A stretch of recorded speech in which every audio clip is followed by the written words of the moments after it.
no capítulo 2 da duração do trabalho constante na CLT. Atenção, a reforma trabalhista alterou de maneira substancial o Instituto da Compensação de Jornada, muitas vezes contrariando o teor das súmulas do TST, ainda vigentes. Portanto, é muito importante que saibamos distinguir a nova redação da CLT, que trata do assunto, com relação às súmulas, dado que ambos, às vezes que colidentes frontalmente, continuam a viger. Artigo 59. A duração diária do trabalho poderá ser acrescida de horas extras em número não excedente de 2 por acordo individual, convenção coletiva ou acordo coletivo de trabalho. Parágrafo 1º.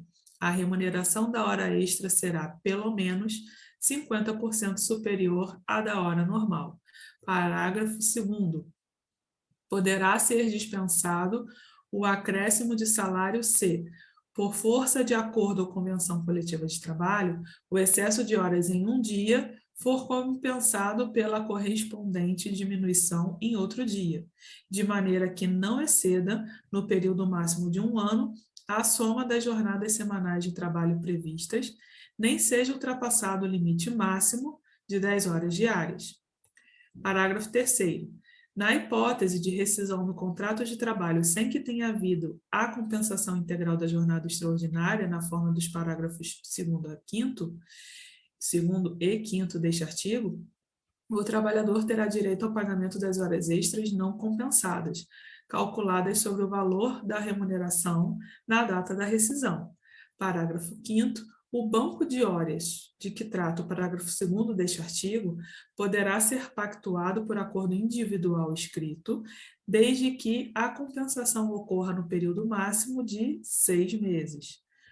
Parágrafo 6º. É lícito o regime de compensação de jornada estabelecido por acordo individual, tácito ou escrito, para compensação no mesmo mês. Primeira alteração. O artigo 59 da CLT, ele diz que a compensação de horas, ela pode ocorrer, o artigo 59, ele trata, primeiro, a questão da prorrogação de horas, que ele pode ocorrer tanto por acordo individual, acordo coletivo de trabalho e convenção coletiva de trabalho, limitadas a 2 horas extras por dia. Ele diz claramente, a duração diária do trabalho poderá ser acrescida de horas extras em número não excedente de 2 horas, ou seja, que ele limita 2 horas por dia, por acordo individual, convenção coletiva ou acordo coletivo de trabalho. Aqui, a reforma, ela não exige que seja acordo individual escrito. Ela só fala em acordo individual. Ora, se, fazendo uma interpretação conforme e sistemática, se o próprio contrato de trabalho ele pode ser pactuado, inclusive de forma tácita, por óbvio que o regime, essa jornada extra limitada a 2 horas diárias, ela pode ser por acordo individual, escrito ou tácito. Você imagina, Maria, se o empregado está reiteradamente fazendo horas extras diárias, limitada a 2 horas. Essas horas não seriam válidas? Claro que são. E, como tal, terão que ser remuneradas com acréscimo de, no mínimo, 50%. Ok?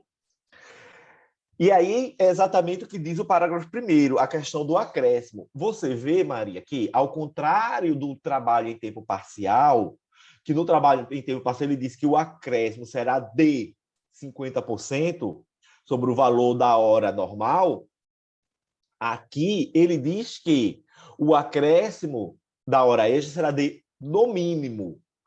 Ele fala praticamente as mesmas palavras do texto da Constituição, que é de, no mínimo, de pelo menos 50% superior à da hora normal. No que toca ao parágrafo 2º, na minha humilde opinião, o legislador ele continua a misturar 2 institutos, o Instituto da Compensação de Jornada com o Instituto do Banco de Horas, porque ele fala assim, ó, poderá ser dispensado o acréscimo de salário se, por força de acordo ou convenção coletiva de trabalho, o excesso de hora de um dia for compensado pela corrente diminuição em outro dia. Ponto. Quando ele fala até aqui, Maria, ele está tratando da compensação simples. Aquela compensação que vai ficar dentro da jornada semanal. A exemplo, o empregado que trabalha 8 horas diárias e 44 semanais. Então, ele trabalha 7 horas na segunda, na terça, na quarta, na quinta. Ele trabalha 9 horas na segunda, na terça, na quarta e na quinta.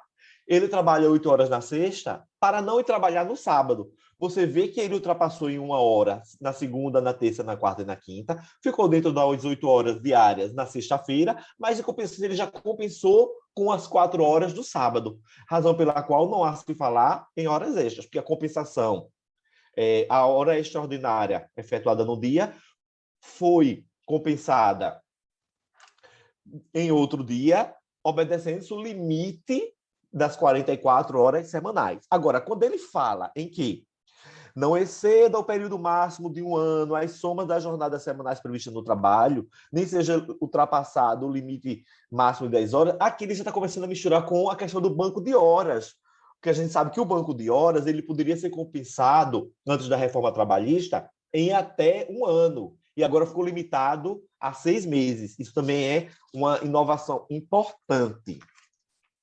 O banco de horas ele pode ser por acordo individual, escrito, convenção coletiva ou acordo coletivo.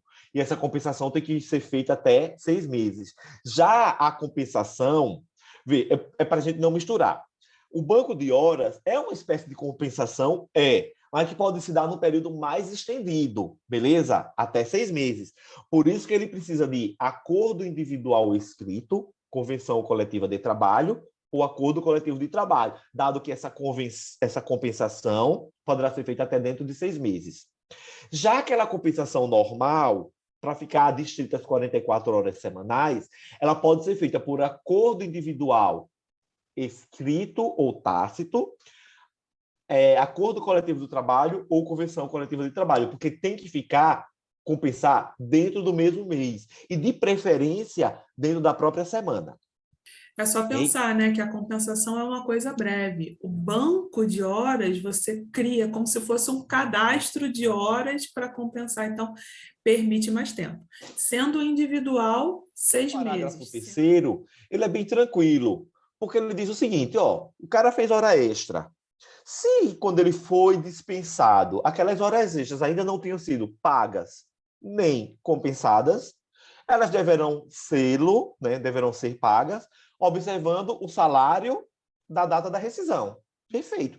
Não importa se essa minha hora extra eu fiz há 2 anos, e até hoje, como não me foi paga nem compensada, e o meu salário lá era 1.100. Se hoje meu salário é 5.000, vai ser paga com a data do salário de hoje da rescisão. O parágrafo 5º é que traz a grande inovação. O banco de horas, de que trata o parágrafo 2º desse artigo, poderá ser pactuado por acordo individual escrito, desde que a compensação ocorra no período máximo de 6 meses. Então, vamos lá. Banco de horas. Pode por convenção coletiva de trabalho? Pode. Pode por acordo coletivo de trabalho? Pode. A inovação foi por acordo individual de trabalho, limitada a essa compensação do banco de horas a 6 meses. Ok? Parágrafo 6º. É lícito o regime de compensação de jornada estabelecido por acordo individual, tácito e escrito, para a compensação no mesmo mês. Olha outra inovação. A compensação, precisava ser pactuada, o TST, na súmula 85, até aceitava ele por acordo individual, mas escrito para a compensação. Agora, a CLT ela ampliou, pode ser escrito, acordo individual escrito, além de tácito, mas desde que a compensação seja efetuada dentro do próprio mês. ok? Então, só para ficar, para ressaltar e a gente não esquecer, compensação pode ser acordo individual e agora escrito ou tácito, desde que seja compensado dentro do mesmo mês, pode ser por acordo coletivo ou convenção coletiva. Banco de horas, que é um acúmulo maior de horas a serem compensadas, pode ser por acordo individual escrito, aí neste caso não pode ser tácito. A compensação, neste caso, tem que ficar dentro do período máximo de 6 meses, e por óbvio pode ser por acordo coletivo de trabalho e convenção coletiva de trabalho. Vamos lá. Muito bom. Se o acordo coletivo de trabalho que instituiu o banco de horas tiver vigência de 2 anos, o método de compensação da jornada do respectivo poderá ser bienal. Falso. No banco de horas, de acordo com o parágrafo 2º, tem que ser limitado ao período de 1 ano. Ora, se o banco de horas tem que ser limitado ao período de 1 ano, a convenção, o acordo coletivo que eu instituí, não poderá ultrapassar a 1 ano, inclusive a questão da compensação. Por isso que a questão está errada.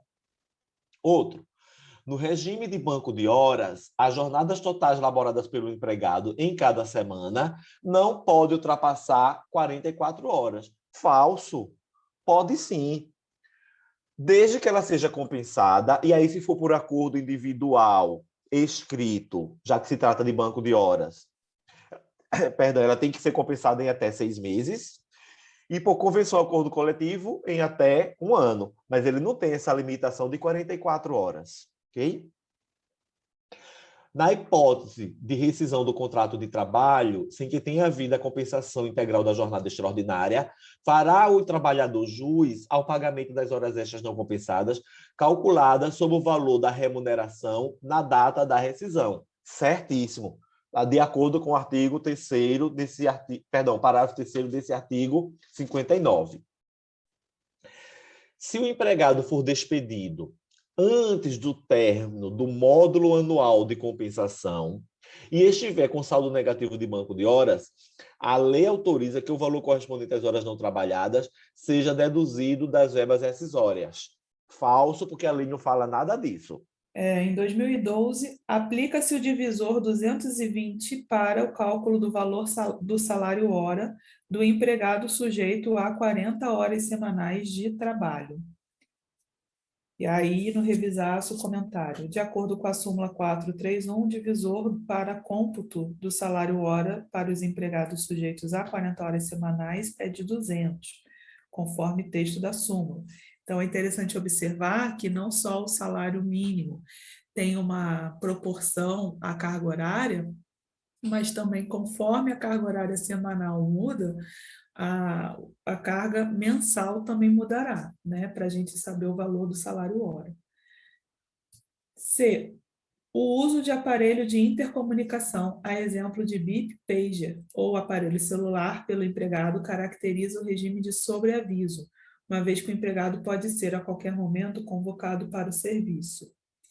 E aí o professor explica: o uso de aparelho de intercomunicação não caracteriza o regime de sobreaviso, conforme preceitua a súmula 428 do TST. O texto dessa súmula foi modificado recentemente, em 2012, já não tão recentemente assim, porém ainda assim pode-se considerar a alternativa como incorreta, uma vez que o uso de instrumentos telemáticos ou informatizados por si só não caracteriza o regime de sobreaviso. Então, aqui no revisaço tem uma diferenciação entre prontidão e sobreaviso, sendo a prontidão, o empregado permanece nas dependências da empresa aguardando ordens.